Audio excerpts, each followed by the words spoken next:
तो स्टार्ट करते पहला कि यूनिट्स एंड मेजरमेंट। जो आपका फर्स्ट लेसन है ना फिजिक्स का, वो यूनिट्स एंड मेजरमेंट। अगर आपके पास पुराना एनसीईआरटी है तो उसमें आपको पहला फर्स्ट लेसन फिजिकल वर्ल्ड दिखेगा आपको, तो वो अपडेट कर देना। फिजिकल वर्ल्ड बेसिक के लिए यूज होता था, अब यूज नहीं होता है। यहां से चालू होता है first lesson units and measurement. आपका ये फर्स्ट लेसन है और लेक्चर 1 है। अब तक हमने बेसिक मैथ्स कुछ किया है, वगैरह वगैरह किया है, बराबर। वो आपको आगे काम आएगा, हर एक लेसन में काम आएगा। तो हम स्टार्ट करते फर्स्ट लेसन, बराबर। अब देखो सबसे पहले हम यहाँ पे फ्लो क्या देखेंगे लेक्चर का।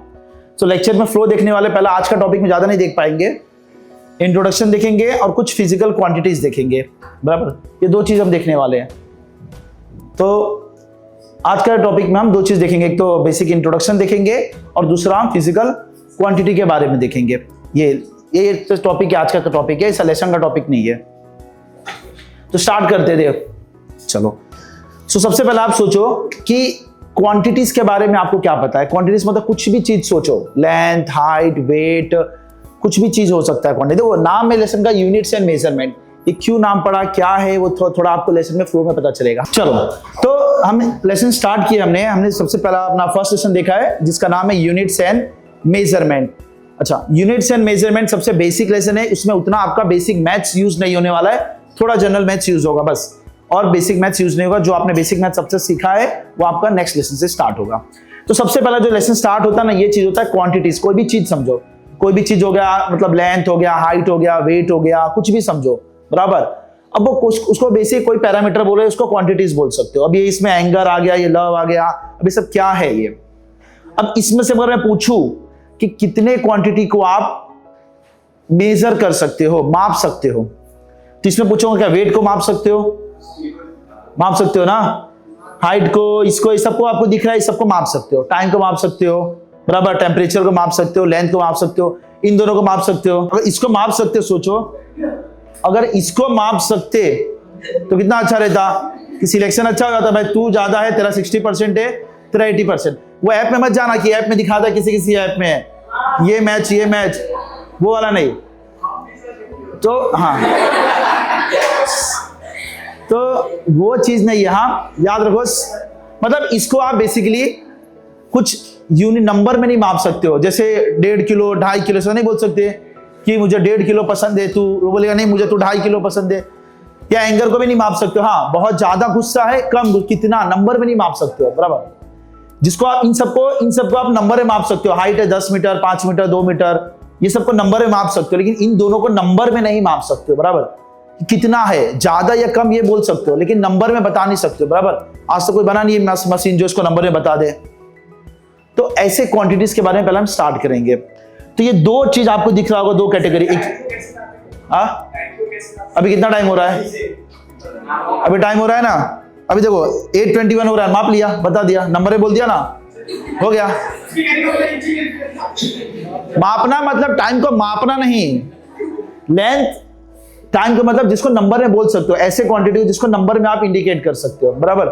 जैसे इसको बोल सकते हो सबको, हाँ, इसको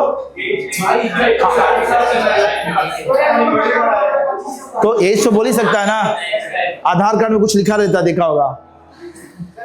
तो हाँ, तो ये सब चीज समझने से पहले तो स्टार्ट करते हैं अब लेसन। अब सबसे पहला चीज है, 2 चीज है। कोई भी क्वांटिटी को 2 तरीके से आप इंडिकेट कर सकते हो। कोई भी क्वांटिटी को आप 2 तरीके से इंडिकेट कर सकते हो। कोई भी क्वांटिटी जो होता है उसको आप 2 तरीके से कर सकते हो। एक तो फिजिकल क्वांटिटी और एक नॉन फिजिकल क्वांटिटी। कोई भी क्वांटिटी जो आपने पढ़ा उसको 2 तरीके से कैटेगरी किया हमने। पहला है ऐसा क्वांटिटी जिसको आप माप सकते हो, एनी क्वांटिटी, बराबर, विच कैन बी मेजरेबल, या quantity that can be measured. ऐसे क्वांटिटी जिसको आप माप सकते हो उसको आपको बोलते हैं फिजिकल क्वांटिटी। जैसे ये रहा आपका एग्जांपल, लेंथ, मास, वेलोसिटी, टेम्परेचर, कुछ भी ले लो आप, जो सोच सकते हो, बराबर, उसको बोलते हैं फिजिकल क्वांटिटी, बराबर। यहाँ पे आप जो भी दिख रहा है, आप क्लासरूम में देखोगे तो आपको मोस्टली सब मेजरेबल क्वांटिटी। ऐसा 1-2 चीज बताओ यहाँ पे जो मेजरेबल नहीं है। ये रहा ना,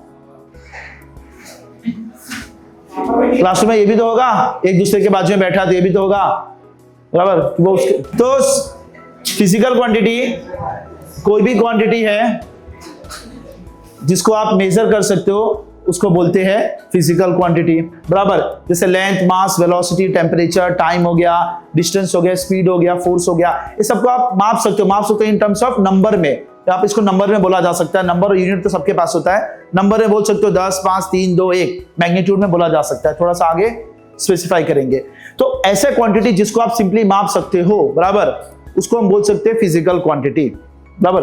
फिजिकल क्वांटिटी जिसको मापा जा सकता है। और सेम उसी के उल्टा जिसको आप माप नहीं सकते हो, कैन नॉट बी, जिसको आप माप नहीं सकते उसको बोलते हैं नॉन फिजिकल क्वांटिटी। जैसे आ गया लव, आ गया इमोशंस, जो भी फीलिंग्स आ गया आपके पास, जो भी आपके पास फीलिंग्स आ गया, वो नॉन, जो भी आपका फीलिंग्स है, फीलिंग्स में सब कुछ आ गया, वो आपका नॉन फिजिकल क्वांटिटी है, बराबर। आप एक्सप्रेस कर सकते हो, उसको आप नंबर में नहीं बता सकते हो कि भाई 10 है, इसका 15 था, उसका 25 था, 25 वाला आ जा, अच्छा तो नहीं।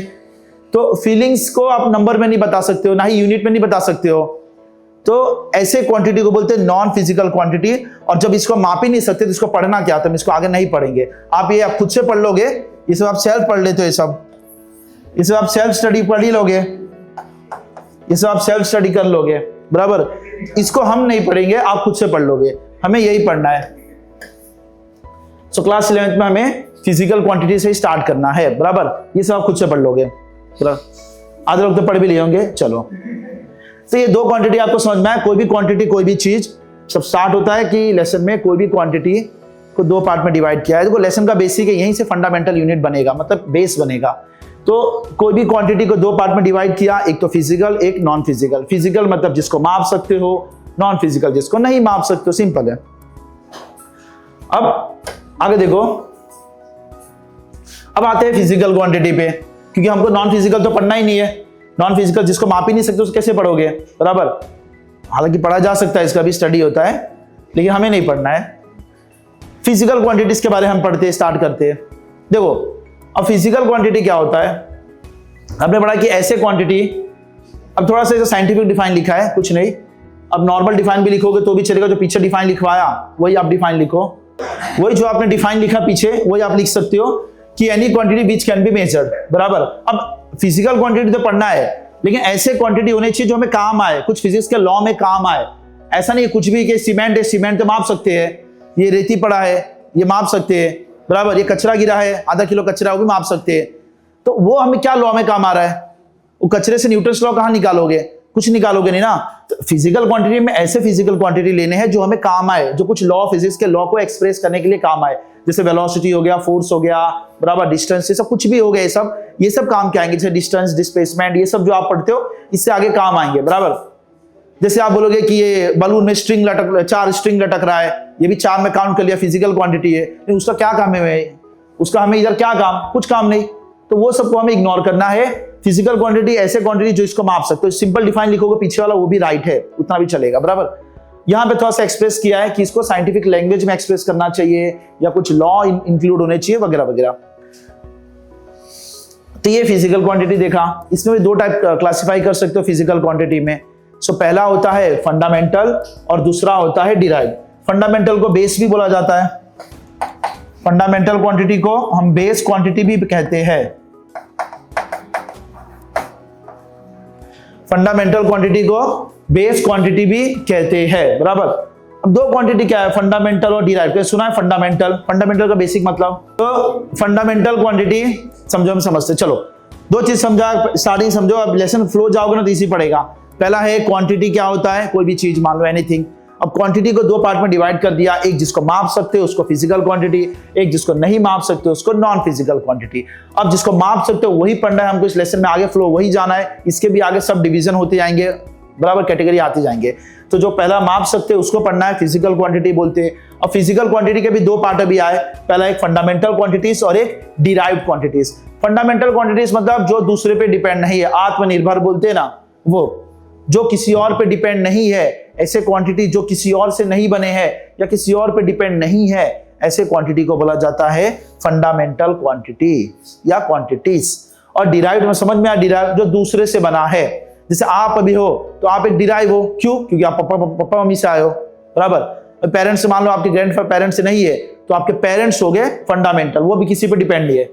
पेरेंट्स आपको नहीं बोलेंगे भाई 100 रुपए लाना, आज राशन लाना, ऐसा तो नहीं बोलेंगे पेरेंट्स कि बेटा 100 रुपया दे, आज राशन लाना है। हाँ, बाद में बोल सकते हैं, लेकिन अभी के लिए, अभी आप डिराइव्ड हो और आपके पेरेंट्स फंडामेंटल है, वो किसी पे डिपेंड नहीं है, बराबर, वो सेल्फ डिपेंड है। इसके लिए ऐसे क्वांटिटी जो खुद से किसी और से नहीं बने हो, ऐसे क्वांटिटी को बोलते हैं फंडामेंटल, और ऐसे को बोलते हैं डिराइव्ड। जैसे एग्जांपल मैं आगे बताऊंगा फंडामेंटल डिराइव का। जैसे एग्जांपल समझो, अगर मैं बोलूंगा कि स्पीड, बेसिक स्पीड, अब स्पीड किससे बना है? स्पीड का फॉर्मूला क्या है? Distance upon time. स्पीड का फॉर्मूला देखोगे तो डिस्टेंस अपॉन टाइम है। तो स्पीड किससे बना है? डिस्टेंस और टाइम से मिलके बना है, तो दो जन पे डिपेंड है, बराबर।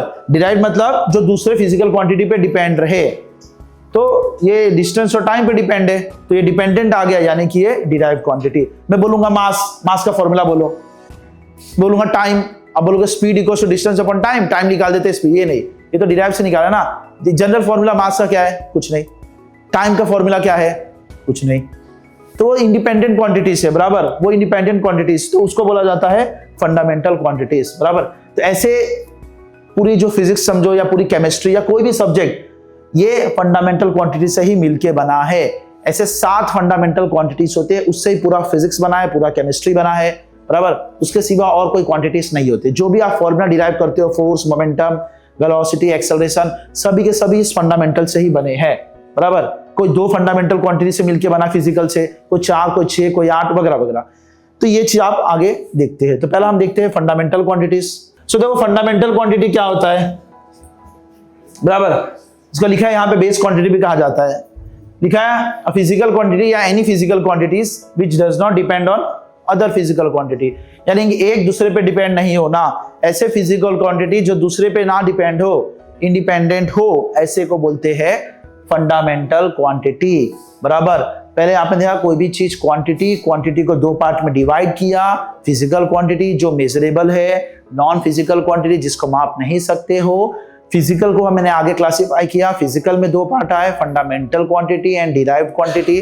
फंडामेंटल क्वांटिटी ऐसे क्वांटिटी होते हैं जो इंडिपेंडेंट होते हैं, जो किसी और पे डिपेंड नहीं करते हैं, मतलब ऐसे फिजिकल क्वांटिटी जो दूसरे पे डिपेंड ना करे, ऐसे को बोलते हैं फंडामेंटल क्वांटिटी। मेजरमेंट के लिए 7 फंडामेंटल क्वांटिटीज होते हैं, बराबर। ऐसे नाम बताओ, कुछ आइडिया हो 7 फंडामेंटल क्वांटिटी? टाइम, टेम्परेचर, मास, लेंथ, अमाउंट, क्या अमाउंट ऑफ सब्सटेंस। क्या होता है अमाउंट ऑफ सब्सटेंस? बड़ा है मतलब मोल होता है। मोल क्या होता है? अनमोल। ऐसा अनमोल सुना है, अनमोल सर है, बाकी दूसरे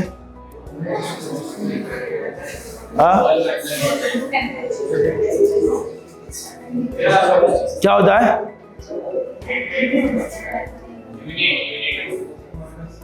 बस अच्छी बात। चलो, तो मैं कोई दिक्कत नहीं आपको, स्टार्टिंग में क्या ही मतलब ऐसे पूछा मैंने जस्ट। तो इधर समझो 7 फंडामेंटल क्वांटिटी है, और ये 7 ही फंडामेंटल क्वांटिटी होता है। इसी का मिला जुला के, जैसे आपको पता है प्राइमरी कलर्स होते हैं, उस प्राइमरी कलर से हजारों कलर्स बनाए जाते हैं, बराबर। प्राइमरी कलर्स होते हैं, उस कलर से हजारों कलर बनाए जाते हैं। नहीं आपको समझ में आ रहा है तो समझो कि ये साथ ही से सारे चीज बनाए गए, सारे फिजिक्स के क्वांटिटीज बनाए गए, या सारे टर्म्स बनाए गए फिजिक्स के या केमिस्ट्री के या किसी के भी सब्जेक्ट को मानो। ऐसे समझो कि 7 को ही मिक्स करके, एक दूसरे कॉम्बिनेशन से मिक्स करके, जैसे आपने देखा होगा प्रिंटर। अब प्रिंटर देखा है सबने, इतना बड़ा सा रहता है, पेपर निकलता है, देखा होगा, हर जगह देखा होगा प्रिंटर, कलर प्रिंटर। अब कलर प्रिंटर में कितने कलर होते हैं? कलर प्रिंटर में कलर तो डालना पड़ेगा ना, कि 7 कलर होते कलर प्रिंटर में। अरे रेनबो नहीं पूछ रहा हूं, प्रिंटर होता है ना, इसका प्रिंटर। हाँ ब्लैक करोगे तो 4, बेसिक 3 बोल सकते हो। हाँ ब्लैक भी एक छोड़ो, ब्लैक साइड। अब मान लो मुझे प्रिंट करना है, आपको मान लो 3 कलर उसमें डाल दिया प्रिंटर में, बराबर। मान लो रेड या ब्लू या ऑरेंज, कुछ भी मान लो, और आपको पर्पल, ऑरेंज, ग्रे या कुछ और कलर प्रिंट करना है, तो प्रिंटर प्रिंट नहीं करेगा? लेकिन आपने तो 3 ही कलर डाला है उसमें, मिक्स करे ना। आप चाहे कोई भी कलर निकालो, आप चाहे गूगल से ढूंढो, वर्ड, माइक्रोसॉफ्ट वर्ड खोलो, उसमें 100 पैटर्न बना दो कलर का, डिफरेंट 100 कलर उठा लो अलग अलग शेड्स के, और उसको प्रिंट करो, वो प्रिंट करके दे देगा। भले 3 ही कलर आपने डाला है प्रिंटर में, लेकिन आप 100 कलर भी क्यों ना उठाओ, वो प्रिंट करके दे देगा। तो वो 3 कलर से क्या 100 का हजारों मिलियन बिलियंस ऑफ कलर बन सकते हैं, बराबर। तो उसी तरह से 7 फंडामेंटल क्वांटिटीज मिलके ऐसा हजारों लाखों दूसरे क्वांटिटीज बना देते हैं। जैसे स्पीड बोला मैंने एग्जांपल है, स्पीड ये 2 फंडामेंटल से ही बना है। स्पीड भी एक fundament, speed distance upon time से बना है, तो डिस्टेंस यानी कि लेंथ फंडामेंटल है, टाइम फंडामेंटल है, यानी कि दो फंडामेंटल से मिलकर एक स्पीड बन गया। कोई हो सकता है 3 फंडामेंटल से बन के कुछ और बन जाए, कोई 4 फंडामेंटल से कुछ और बन जाए, किसी के लिए 2 फंडामेंटल, बराबर। जैसे फोर्स बोलोगे सर फोर्स में मास और एक्सेलरेशन है, तो मास और एक्सेलरेशन तो फंडामेंटल नहीं है। एक्सेलरेशन किससे बना है? वेलोसिटी से। वेलोसिटी किससे बना है? डिस्प्लेसमेंट से। डिस्प्लेसमेंट क्या है? लेंथ है। तो ऐसा एक के अंदर एक जाते जाओगे तो आपको फंडामेंटल क्वांटिटी लास्ट में आके फंडामेंटल मिलेगा। हो सकता है फॉर्मूला यहाँ पे उसको 10 बार तोड़ोगे तो लास्ट में at the end fundamental quantity सही बना देता है। तो कोई भी क्वांटिटी है सारे फंडामेंटल से बने, तो ऐसा कोई भी क्वांटिटी आपको फिजिकल क्वांटिटी नहीं मिलेगा जो कि फंडामेंटल क्वांटिटी ना बनाओ। ऐसा कोई भी फिजिकल क्वांटिटी आप ढूंढ लो, ऐसा नहीं मिलेगा जिसका लास्ट तोड़ के फंडामेंटल ना मिले। तो लास्ट फंडामेंटल ही मिलने वाला है। तो फंडामेंटल क्वांटिटी होता क्या है आपको बता दिया, दूसरे पे डिपेंड है, लेकिन है क्या है, कौन सा क्वांटिटी है? तो यहां से देखो ये आपको 7 क्वांटिटीज दिख रहा होगा। चलो इसको आपको ध्यान नहीं देना है। हालांकि ये जो दिख रहा है आपको, ये जो दिख रहा है आपको क्वांटिटीज, इसमें आपको अभी फिलहाल इसको अभी ध्यान नहीं देना है, इसको आगे पढ़ेंगे, बराबर। इसको खाली इतना ही देखो, इतना ही आपको देखना है। ये जो 7 फंडामेंटल क्वांटिटी मैंने बताया, 7 फंडामेंटल क्वांटिटी होता है, बराबर। 7 फंडामेंटल क्वांटिटी में लेंथ पहला आ गया, मास, टाइम, टेम्परेचर, इलेक्ट्रिक करंट, ऊपर नीचे लिखो कोई प्रॉब्लम नहीं है। Length, mass, time, temperature, electric current, amount of substance and luminous intensity. इसमें आपने ये तो सुना है, ये सुना है, ये सुना है, ये सुना है, ये क्लास 12th में और 10th में भी सुना है आपने, 12th में सुनोगे। यहां से बाकी होगा, यहां से आपने केमिस्ट्री में सुना होगा, ये दो नहीं सुना होगा। मोस्टली आपका 95% समझो या 98% समझो, ये 3 में ही काम हो जाएगा। 3 से मैक्सिमम में 5 में काम हो जाएगा। ये 12th तक जाओगे तो 5 ही फंडामेंटल क्वांटिटी आपको यूज होने वाले हैं पूरी 11th 12th में। कहीं कहीं पे आपको ये यूज होगा रेयरली, बराबर। इसका रेशियो बहुत कम है, ये रेयरली यूज होगा। बाकी ये आपको 11th में तो 3 का काम हो जाएगा, 3 या 4 मैक्सिमम। 11th में 3 या 4 बस, पूरी 11th में ये 3 और ये बस, ये 3 या 4 ही काम आने वाले हैं। 3 या 4 ही फंडामेंटल से काम बन जाएगा। सो लेंथ का कोई फॉर्मूला नहीं, मास बराबर टाइम, टेम्परेचर। हाँ, इलेक्ट्रिक करंट का बोल सकते हो, फॉर्मूला तो होता है सब चार्ज अपॉन टाइम। कैसे बन गया फंडामेंटल, तो थोड़ा सा उसके बाद अलग है, ये कुछ एक्सेप्शन केस आएगा, हम उसको थोड़ा बाद में समझेंगे कि इलेक्ट्रिक करंट को क्यों फंडामेंटल माना गया, चार्ज को क्यों नहीं माना गया। देखो अब बोलोगे, देखो लेंथ का कोई फॉर्मूला नहीं, मास का कोई जनरल फॉर्मूला नहीं, बराबर। डिराइव फॉर्मूला तो है टाइम का कि speed equals to distance upon time, time निकाल दोगे speed upon distance, sorry distance upon speed. तो ऐसे जो फंडामेंटल क्वांटिटीज है ना, जिसके जनरल कोई फॉर्मूला नहीं है, बराबर। करंट को छोड़ के, करंट को स्केलर क्वांटिटी छोड़ो, बाद में अलग बातें उसके बारे में बाद में करेंगे। तो ये 7 फंडामेंटल क्वांटिटी याद रखना, एग्जाम में आ सकते हैं कि राइट 7 फंडामेंटल क्वांटिटीज। तो ये 7 फंडामेंटल क्वांटिटीज आपको याद रखने। आगे जाके हम इसके यूनिट और सिंबल पढ़ेंगे। अगर आपको यूनिट पता है तो वेल एंड गुड। लेंथ का यूनिट आपको पता है, metre, kilogram, second, kelvin, ampere, mole और इसका कैंडेला आता है। मोल भी आपको बताइए, केमिस्ट्री में पढ़ा होगा। फर्स्ट सेशन ही चल रहा है आपका केमिस्ट्री में, फर्स्ट सेशन चल रहा है ना, तो आपको मोल समझ में आ गया होगा। मोल क्या होता है? मोल, और हमने पढ़ा होगा मोल, तो अच्छी बात है। और अमाउंट ऑफ सब्सटेंस या लुमिनस इंटेंसिटी आपको लिखा ही है। तो लुमिनस इंटेंसिटी होता है ब्राइटनेस का, बेसिकली ब्राइटनेस ऑफ लाइट, कितना ज्यादा ब्राइट लाइट है या कितना डीम है, वो बेसिकली इंटेंसिटी बताता है ब्राइटनेस। लुमिनस इंटेंसिटी बेसिकली कोई चीज कितना लाइट है या ब्राइट है वो चीज आपको बता देगा। दूसरा चीज है अमाउंट ऑफ सब्सटेंस, बेसिकली वो मोल बेसिकली यूज होता है। अमाउंट ऑफ सब्सटेंस क्या होता है? मोल के लिए यूज होता है। और मोल क्या होता है आपको नहीं बताते, यहां सिंपल शॉर्ट में बताता हूं। मोल यहां पे जस्ट एक नंबर होता है। मोल एक नंबर होता है। जैसे आप 1 दर्जन यूज करते हो, 1 दर्जन मतलब होता है 12 कुछ क्वांटिटी। 1 दर्जन मतलब होता है 12 क्वांटिटी। एक पैर बोलूंगा मैं, एक पैर मतलब होता है 2 क्वांटिटी, बराबर। 1 दर्जन मतलब 12 क्वांटिटी होता है कोई भी चीज। एक पैर मतलब होता है 2 क्वांटिटी। वैसे ही अगर मैं 1 मोल की बात करूंगा ना, तो करीब हो जाता है 6.022 या 23 × 10 का पावर 23 मॉलिक्यूल्स या क्वांटिटी, या कोई भी पार्टिकल्स, कुछ भी समझो। यानी कि एक मोल जो एक जस्ट एक नंबर होता है, मोल जैसे एक पैर एक नंबर होता है, एक डजन एक नंबर होता है, तो मोल भी ऐसा एक नंबर होता है जिसका वैल्यू इतना होता है 6.022 10 का पावर 23 मॉलिक्यूल्स हो सकते हैं, एटम्स हो सकते हैं, बराबर आयंस कुछ भी हो सकते हैं, तो एक मोल इतना नंबर होता है। और कैंडेला तो आपको बता दिया amount of substance, luminous intensity, तो ये आपको लास्ट में बता दिया, ये रहा। तो ये आपको 7 फंडामेंटल क्वांटिटी आपको याद करके रखने हैं, ये 7 फंडामेंटल क्वांटिटी आपको याद करके रखने हैं, बराबर। इसके सिवा 2 क्वांटिटी और होते हैं जिसको प्लेन एंगल और सॉलिड एंगल के नाम से जानते हैं। हम थोड़ा सा लास्ट में इसको अभी नहीं पढ़ेंगे। ये 7 फंडामेंटल क्वांटिटी हुआ, उसके अलावा 2 सप्लीमेंट्री क्वांटिटीज भी होते हैं जिसमें प्लेन एंगल और सॉलिड एंगल आए। क्या होता है प्लेन एंगल सॉलिड एंगल, तो थोड़ा सा हम इसके बाद जो खत्म हो जाएगा ये हम बाद में करेंगे, बराबर, उसको हम लास्ट में करेंगे, बीच में नहीं। सो प्लेन एंगल आपको बेसिक बता देता हूं, प्लेन एंगल 2D के लिए यूज होता है और सॉलिड एंगल 3D के लिए यूज होता है। तो अब तक आपने क्या देखा है कि फंडामेंटल क्वांटिटीज में सबसे पहले आपने स्टार्ट किया था कोई भी क्वांटिटी में आपने देखा कि कोई भी क्वांटिटी को 2 पार्ट में डिवाइड किया है, बराबर। फिजिकल क्वांटिटी जिसको माप सकते हो, नॉन फिजिकल क्वांटिटी जिसको माप नहीं सकते हो, ये 2 चीज हुआ। फिजिकल जिसको माप सकते हो, नॉन फिजिकल जिसको नहीं माप सकते हो। फिर फिजिकल में आपने देखा 2 पार्ट डिवाइड किया आपस से, एक फंडामेंटल क्वांटिटी और एक डिराइव्ड क्वांटिटी। फंडामेंटल क्वांटिटी को बेस क्वांटिटी भी कहते हैं, ऐसे क्वांटिटी जो दूसरे फिजिकल पे डिपेंड ना हो, ऐसे फिजिकल क्वांटिटी जो दूसरे फिजिकल क्वांटिटी पे डिपेंड ना हो, डायरेक्टली या इनडायरेक्टली जैसा बोलो, उसको बोलते हैं फंडामेंटल क्वांटिटी या बेस क्वांटिटी बोला जाता है। हमारे पास 7 फंडामेंटल क्वांटिटीज होता है फिजिक्स में, यही 7 फंडामेंटल क्वांटिटी से बाकी सभी क्वांटिटीज बने हैं दूसरे डिराइव, उसको बोलते हैं डिराइव। इन 7 से मिलके जो नया बनता है उसको बोलते हैं डिराइव क्वांटिटी। इसे कुछ यूनिट दिया है, सिंबल दिया है, इसके बारे में बाद में बात करेंगे जब यूनिट और सिंबल पढ़ेंगे। हालांकि यूनिट आपको मोस्टली पता ही है, फिर भी एक बार देख लो, और सिंबल कैसे लिखते हैं वो आप देख लो। उसके बाद 2 एक्स्ट्रा एडिशनल क्वांटिटीज और होता है सप्लीमेंट्री, इसको हम थोड़ा आगे पढ़ते हैं, एक प्लेन एंगल और एक सॉलिड एंगल। प्लेन एंगल मैंने बेसिक मैथमेटिक्स में ही बताया था, प्लेन एंगल मैंने आपको बेसिक मैथमेटिक्स में ही बताया था कि रेडियन कैसे रेडियन से डिग्री कन्वर्ट करे, कैसे डिग्री से रेडियन कन्वर्ट करे, तो वो यहाँ पे भी आगे देखेंगे, और सॉलिड एंगल में थोड़ा सा आगे बताऊंगा। तो ये चीज आपने देखा।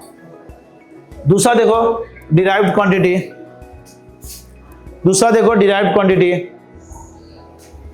यहां पे लिखा है ऐसे फिजिकल क्वांटिटी जो दूसरे पे डिपेंड हो। Physical quantity which are dependent on other physical quantity are called derived quantity, बराबर। ऐसे फिजिकल क्वांटिटी जो दूसरे फिजिकल क्वांटिटी पे डिपेंड रहे, ऐसे क्वांटिटी को बोलते हैं डिराइव्ड फिजिकल क्वांटिटी, बराबर। यानी कि सिंपल सी बात, जो फिजिकल क्वांटिटी एक या उससे 2, 3, 4 फंडामेंटल क्वांटिटी से मिलके बना है, ऐसे क्वांटिटीज को बोलते हैं डिराइव्ड। मतलब डिराइव्ड हुआ किसी से मिलके बना है। जैसे एग्जांपल आपके पास दिया है, एरिया है, डेंसिटी है, फोर्स है, वर्क है, स्पीड है, वगैरह कुछ भी लिख सकते हो, बराबर। एरिया है, लेंथ इंटू लेंथ, 2 फंडामेंटल है। एरिया होता है length square, length into length या लेंथ इंटू ब्रेथ, दोनों लेंथ ही है। डेंसिटी आपको पता है मास अपॉन वॉल्यूम, फोर्स पता है मास इंटू एक्सेलरेशन, एक्सेलरेशन पता है वेलोसिटी अपॉन टाइम, वेलोसिटी क्या होता है डिस्प्लेसमेंट अपॉन टाइम। फिर वर्क क्या है, फोर्स इंटू डिस्प्लेसमेंट, तो फोर्स पे डिपेंड है, डिस्प्लेसमेंट पे डिपेंड है, फिर फोर्स वहां से करोगे। तो ऐसे ये सब डिराइव्ड क्वांटिटी है जिसमें बहुत सारे फंडामेंटल क्वांटिटी यूज किए गए, तो इसको बोलते हैं फंडामेंटल डिराइव्ड क्वांटिटी। एग्जांपल्स का समझोगे तो कुछ ये रहा एग्जांपल, कुछ एग्जांपल समझोगे तो ये रहा, जैसे डिराइव्ड फिजिकल क्वांटिटी एग्जांपल आया स्पीड, स्पीड आया डिस्टेंस अपॉन टाइम। डिस्टेंस क्या है, एक फंडामेंटल क्वांटिटी, और टाइम क्या है, एक फंडामेंटल क्वांटिटी, बराबर। यानी कि स्पीड में आया, स्पीड क्या एक डिराइव्ड है, स्पीड खुद एक डिराइव्ड क्वांटिटी क्योंकि 2 से मिलके बना है, डिस्टेंस और टाइम से। तो ये आपने देखा, और भी कुछ एग्जांपल देख सकते हो आप, बराबर। कुछ और एग्जांपल जैसे कि एक्सेलरेशन आ गया, लेंथ अपॉन टाइम का देखो, एक्सेलरेशन होता है लेंथ मीटर पर सेकंड स्क्वायर, बराबर। या डिस्टेंस डेंसिटी आ गया, देखो mass upon length, length cube है ना, वॉल्यूम है, मास अपॉन वॉल्यूम, यानी कि वॉल्यूम को लिखा length into breadth into height, यानी तीनों लेंथ है इनकी लेंथ क्यूब, वॉल्यूम होता है लेंथ क्यूब। फोर्स देखो मास इंटू एक्सेलरेशन होता है। यहां से देखो सारे चीज दिखा है। एक्सेलरेशन क्या होता है, आपका यूनिट पता है, मीटर पर सेकेंड स्क्वायर, यूनिट के हिसाब से बता रहा हूं। सो मीटर क्या है, लेंथ होता है, और टाइम सेकेंड है तो टाइम स्क्वायर है। फिर आप डेंसिटी हो सकता है मास अपॉन वॉल्यूम होता है फॉर्मूला, मास अपॉन वॉल्यूम होता है। अब वॉल्यूम को आप लिख सकते हो length into length into length, या एल क्यूब, वही लेंथ क्यूब। तीसरा आता है वॉल्यूम लेंथ क्यूब बचा है। फोर्स आपको बताइए फोर्स क्या होता है, मास इंटू एक्सेलरेशन होता है, मास इंटू एक्सेलरेशन होता है। मास इंटू एक्सेलरेशन को लिख सकते हो वेलोसिटी अपॉन टाइम। वेलोसिटी को क्या लिखा जा सकता है, displacement upon time, displacement upon time, तो टाइम का स्क्वायर हो जाएगा इधर, तो ये रहा। तो mass into length upon time square, मतलब मैं लास्ट एट द एंड जाओगे ना, सबको स्प्लिट करते करते एट द एंड जाओगे तो फंडामेंटल क्वांटिटी ही मिलेगा। मास फंडामेंटल, लेंथ फंडामेंटल और टाइम फंडामेंटल, यानी कि ये तीन फंडामेंटल पे डिपेंड है, मास, लेंथ और टाइम। ऐसे सेम मोमेंटम देखोगे तो मोमेंटम क्या होता है, मोमेंटम का सिंबल होता है मास इंटू वेलोसिटी। मोमेंटम होता है मास इंटू वेलोसिटी। मास, वेलोसिटी क्या होता है, डिस्प्लेसमेंट या अपॉन टाइम, तो ये आ गया mass into length upon time. Same pressure हो गया, प्रेशर होता है फोर्स अपॉन एरिया। फोर्स क्या होता है, आपने लिखा मास इंटू एक्सेलरेशन लिखोगे, force mass into acceleration upon area. फिर मास, एक्सेलरेशन को तोड़ोगे, एक्सेलरेशन को तोड़ोगे वेलोसिटी अपॉन टाइम, फिर वेलोसिटी को तोड़ोगे तो लेंथ अपॉन टाइम स्क्वायर हो जाएगा। फिर एरिया को तोड़ोगे तो एल स्क्वायर हो जाएगा, एरिया को तोड़ोगे तो एल स्क्वायर हो जाएगा। फिर यहां से एक और एल कट जाएगा, सो बचेगा mass upon length into time square. ये रहा, मतलब ऐसा नहीं, ये फॉर्मूला नहीं बताया मैं, फॉर्मूला एक्चुअल में यही फॉर्मूला है, लेकिन इसको हम एक मॉडिफाइड फॉर्म में लिखते हैं, बराबर। इसको आप स्प्लिट करते जाओ, स्प्लिट करते हो, एट द एंड यही मिलेगा आपको। मतलब मैं फंडामेंटल क्वांटिटी के टर्म्स में स्प्लिट किया है, क्योंकि ये फंडामेंटल, सारे फंडामेंटल क्वांटिटी, कोई भी फॉर्मूला निकालो एट द एंड में आपको फंडामेंटल क्वांटिटी ही मिलेगा। कोई भी फॉर्मूला को तोड़ो एट द एंड में आपको फंडामेंटल क्वांटिटी ही मिलेगा, चाहे कोई भी क्वांटिटी हो, कोई भी फिजिकल क्वांटिटी, हाँ नॉन फिजिकल की बात ही नहीं कर रहे, कोई भी फिजिकल क्वांटिटी आप उठा लो, चाहे कोई भी क्लास 12th का हो या क्लास 11th का हो, क्लास 10th का हो, कोई भी फंडामेंटल क्वांटिटी उठा लो, आपको एट द एंड तोड़ते जाओ, तोड़ते जाओ, लास्ट में आपको फिजिकल क्वांटिटी से ही मिलेगा, मतलब फंडामेंटल क्वांटिटी ही मिलेगा। अब इतना ही करते हैं, चलो थैंक, आज के लिए इतना ही करते हैं, बराबर। नेक्स्ट टाइम हम अपना आगे क्वांटिटी पढ़ेंगे, बराबर। तो नेक्स्ट टाइम हम आगे करते हैं, इसके आगे कंटिन्यू करते हैं, बराबर। चलो थैंक यू।